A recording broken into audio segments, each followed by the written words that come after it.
बिस्मिल्लाहिर्रहमानिर्रहीम। अस्सलाम वालेकुम। कैसे हैं आप? उम्मीद है सब ठीक ठाक होंगे और अपने अपने घरों में खुश और आबाद होंगे।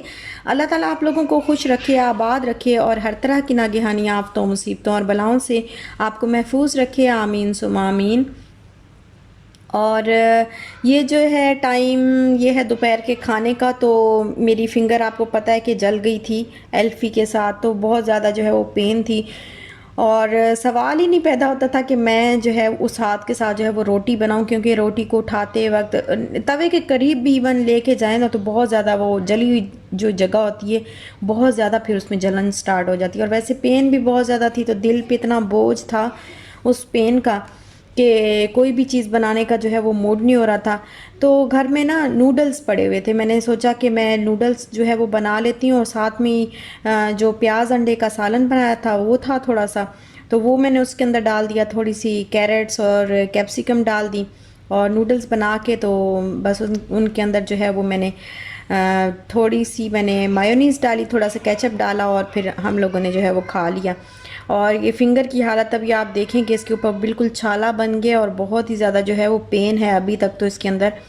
तो बस वो जो पेन ऐसे ना दिल पे असर कर रही है, इसकी पेन इस तरह, मतलब दिल जो है वो तकलीफ़ जैसे थोड़ी थोड़ी आप कह लें कि कुछ सुई सी चुभती रहती है ना, तो इसके अंदर ऐसे लगता है कि जैसे कोई सुइयाँ जो है वो चुभो रहा है, इतनी जो है वो इसके अंदर टीसें उठ रही हैं। तो शाम को भी बस ये अनहेल्दी खाना, हमें चावल वैसे अभी हम अवॉइड करते हैं, ज़्यादा चावल नहीं बनाते, वीक में एक बार जो है वो चावल बन जाते हैं। लेकिन आज जो है वो चावल बनाने पड़े, मजबूरी थी कि रोटी मैं नहीं बना सकती थी, ना ही आटा गूंदा हुआ था ना। तो बस शाम के खाने में भी आलू मटर वाले पुलाव बना लिया मैंने। और एक सिस्टर पूछ रही थी कि आप कोई अच्छे से चावल जो है वो रिकमेंड करें। तो चावल वैसे तो बहुत सारे अच्छे चावल हैं, पूनम के राइस भी बहुत अच्छे हैं इम्तियाज़ वालों के। और मैं अभी आजकल जो है इम्तियाज़ से नहीं लिए थे चावल, अभी आजकल जो है वो बहरिया से ही यहीं पे मरहबा से ना फलक एक्सट्रीम राइस जो है वो मेरे हस्बैंड लेके आए थे। तो वो ये काफ़ी अच्छे चावल हैं और बहुत ज़बरदस्त हैं। एक फलक के हैं और एक फलक एक्सट्रीम के नाम से हैं, तो दोनों ही बहुत ज़बरदस्त हैं माशाल्लाह से।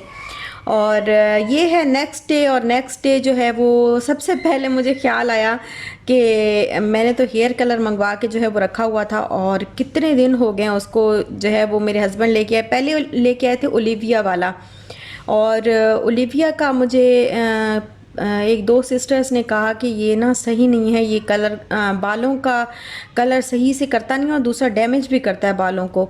और दूसरी बात ये कि आपके बाल वाइट हो जाते हैं जब ये कलर रिमूव होता है, तो बाल जो है वो वाइट हो जाते हैं।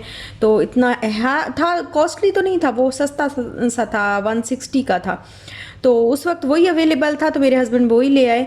लेकिन फिर मैंने इनको कहा, मैंने कहा ये चेंज करवा लाएं, अगर दूसरे कोई आ गए हैं वहाँ पे, तो स्टॉक नहीं था उनके पास। तो मैंने कहा भी आप जाके ज़रा देख लें, अगर दूसरे कोई आ गए हैं तो प्लीज़ ये चेंज करवा लें। तो वो फिर चेंज करवा के ये वाला कलर और गार्नियर का लेके आए। और ये इस पे कलर दिए होते हैं, अगर डार्क ब्राउन है आपके बालों का कलर तो वो जो ऊपर सारा जो है वो बता रहे होते हैं कि आपका कलर इस तरह से आएगा, अगर ब्लैक है तो इस तरह से आएगा, अगर बिल्कुल लाइट ब्राउन है तो इस तरह से आपका कलर आएगा। तो मेरे बाल जो हैं वो डार्क ब्राउन कलर के हैं, तो उम्मीद है कि अच्छा ही कलर आ जाएगा। और जो ट्यूब इन्होंने दी है और जो दिया है, ये भी मुझे उम्मीद है कि जो है वो मेरे बालों पर पूरा हो जाएगा।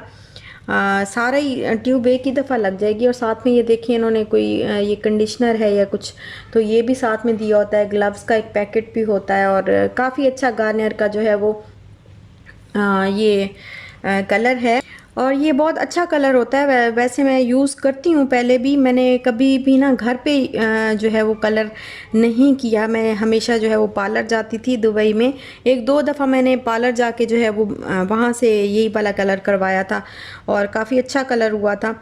और अभी जो है वो इंशाल्लाह मैं घर पे इसको करूँगी, तो उम्मीद तो है कि अच्छा ही हो जाएगा। तो मैं सोच रही हूँ आज मैं इसको कर लूँ, काफ़ी दिन हो गए ये पड़ा हुआ है, तो ये काम जो है वो एक और शौक़ है मुझे कि ना थोड़ा सा कलर कभी कभी बंदा चेंज करता है ना, बालों का कलर जो है वो कभी अच्छा कोई डिफरेंट कलर जो है वो कर लेना चाहिए कभी कभी बालों पे।